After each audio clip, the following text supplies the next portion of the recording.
Hi friends, आज हम बात करेंगे एनजीओ रजिस्ट्रेशन के लिए। जैसा कि आपको पता है, एनजीओ के अंदर बेसिकली एनजीओ के टू पार्ट हैं। एनजीओ में ट्रस्ट भी आती है आपकी, और एनजीओ में सोसाइटी को भी रजिस्ट्रेशन करा सकते हैं आप। एनजीओ दोनों एनजीओ के ही पार्ट हैं।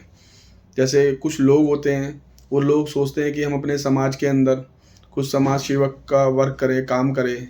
जैसे कोई चैरिटेबल वर्क करें कम पैसे में या फ्री में, उनको कुछ सर्विस प्रोवाइड करें। तो जैसे आपका ये कह सकते हैं कुछ क्रिमिनल एक्टिविटी ना हो समाज के अंदर, उसके लिए सीसीटीवी कैमरे लगवाना, लोगों के लिए कोई चीज़ की प्रॉब्लम ना हो उसके अंदर, मोहल्ले के अंदर, एरिया के अंदर। उसको कुछ लोग सेलेक्ट कर लेते हैं, सोचते हैं कि हम लोग कुछ समाज सेवा काम करें, समाज की सेवा करें। तो उसके लिए कुछ लोग इकट्ठे होकर कुछ संस्था का नाम सेलेक्ट करते हैं, उसको रजिस्टर कराना होता है एनजीओ के लिए। एनजीओ बिजनेस के लिए नहीं होती, लोगों की सेवा के लिए एनजीओ होती है। एनजीओ में कोई प्रॉफिट वगैरह नहीं होता है। कहीं कुछ लोग सोचे कि हम इसको बिजनेस बना लेते हैं, तो वो गलत चीज़ है, वो इलीगल तरीका होता है, गलत तरीका होता है। मेन जो इसका पर्पस होता है वो लोगों की सेवा करना, समाज का कल्याण करना, यही इसका होता है कि कोई क्रिमिनल एक्टिविटी ना हो रही हो समाज के अंदर। बेसिकली लोगों का मेन मकसद यही होता है। एनजीओ के अंदर जैसे पहले हमने बताया, सोसाइटी भी आती है और ट्रस्ट भी आती है। सोसाइटी के अंदर सोसाइटी दो टाइप की होती है, state level and national level की होती है। स्टेट लेवल के लिए मिनिमम 7 मेंबर चाहिए होते हैं, ब्लड रिलेशन में ना हो और अलग अलग हो, तो उसके अंदर क्या नाम है, रजिस्ट्रेशन हो जाता है उसका। और नेशनल लेवल की सोसाइटी बनाने हैं तो 7 स्टेट के अदर पर्सन अदर आईडी लगेगी। हर स्टेट की एक पर्सन की 7 की 3 उसी स्टेट की लग जाएगी।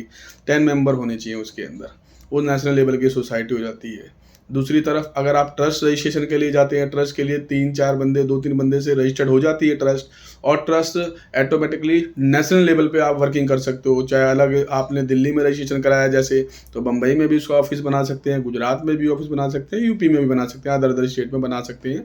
जो कि हमें लेकिन गवर्नमेंट को पहले इन्फॉर्म करना पड़ेगा कि हमारा ऑफिस यहाँ यहाँ है। जैसा कि आपको पता है, कोविड में बहुत सारी एनजीओ ने काफ़ी लोगों की हेल्प करी, सहायता करी, चाहे वो मेडिसिन का हो, चाहे वो खाने का हो, चाहे वो रहने का हो। शिविर लगाए, कैंप लगाए, काफ़ी मदद करी है लोगों की। तो इसी टाइप से एनजीओ के अंदर काम होता है, लोगों की सेवा होती है। कहीं भूकंप आ जाता है, कहीं प्रकृति आपदा आ जाती है, किसी भी टाइप के, कहीं सुनामी आ जाती है, तो वहाँ पर एनजीओ इसीलिए होती है। बेसिकली कुछ नेशनल लेवल पे होती है, जो जैसे मैंने बताया ये बड़े बड़े लेवल की एनजीओ होती है। लेकिन कोई भी चीज़ बड़ी बनाने के लिए पहले उसको छोटे से स्टार्ट करना पड़ता है। तो आप जैसे कुछ अगर आप सोच रहे हैं कि हमें कुछ समाज में सेवा करनी है, कुछ कार्य करना है, समाज सेवा को कुछ कार्य करना है, कुछ एनजीओ रजिस्ट्रेशन करानी है, तो आप हमसे कांटेक्ट कर सकते हैं। हमारे स्क्रीन पे दिए गए नंबर पे कॉल करके हमारी टीम से कंफर्म कर सकते हैं कि इसके लिए डॉक्यूमेंट्स क्या हैं, इसके लिए टाइम फ्रेम क्या है, इसकी फ़ीस क्या है, इसकी गवर्नमेंट फ़ीस क्या है, कंसल्टेंसी फ़ीस क्या है, कितने टाइम में मेरा सर्टिफिकेट इशू हो जाएगा। तो बेसिकली एनी टाइप का जो भी आपसे को इसके बारे में पूछना है, एनजीओ के बारे में आप पूछ सकते हैं। जैसे कि मैंने पहले बताया, सोसाइटी है, ट्रस्ट है, और इसके अंदर कंपनी भी रजिस्टर्ड होती है बेसिकली, लेकिन नॉमिनल छोटे लेवल पे वो स्टार्ट करते हैं। अगर आप पूछेंगे तो हम उसके बारे में भी आपको इन्फॉर्म कर देंगे। तो आप इसको रजिस्टर्ड करवाइए, लोगों की हेल्प करिए।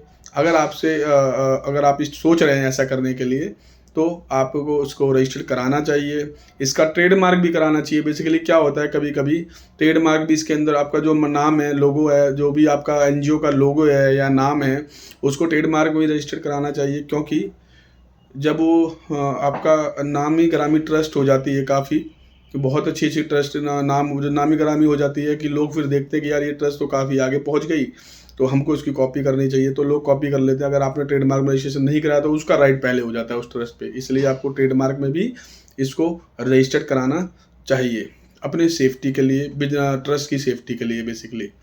तो मेरा अगर आपको रजिस्ट्रेशन कराना है तो आप नंबर पे कॉल करके टीम से बात कर सकते हैं। जो भी अच्छी कंसल्टेंसी, जो भी अच्छी सलाह होगी हम आपको देंगे, कि लोगों को अच्छी इन्फॉर्मेशन मिल सके, कोई किसी धोखाधड़ी का सामना ना करना पड़े किसी के साथ। कभी कभी होता है, कुछ लोग होते हैं डॉक्यूमेंट ले लेते हैं और गलत चीज़ें इन्फॉर्म कर देते हैं और गलत पैसे ले लेते हैं, तो ऐसा ना हो इसलिए तो आप हमें कॉल कर सकते हैं।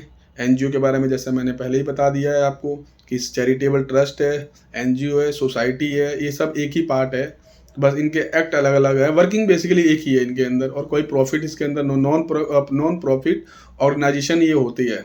जो एनजीओ जो है नॉन प्रॉफिट ऑर्गेनाइजेशन है, इसके अंदर प्रॉफिट नहीं दिखा सकते आप। जो आपके पास पैसा आएगा एनजीओ के अंदर, जो फंड आएगा उसको आप पब्लिक के अंदर ही सेफ्टी के लिए ही पैसा लगाएंगे। पहले एनजीओ का रजिस्ट्रेशन होता है, फिर इसके लिए जैसे आपको गवर्नमेंट से फंडिंग लेनी है तो उसका भी प्रोसीजर अलग होता है। जैसे गवर्नमेंट से फंडिंग, जैसे उसमें नीति आयोग का रजिस्ट्रेशन कराना पड़ता है, ATG 12 है एक्सेट्रा, और भी रजिस्ट्रेशन वगैरह कराने पड़ते हैं, पूरी प्रोजेक्ट फाइल बनती है इसकी।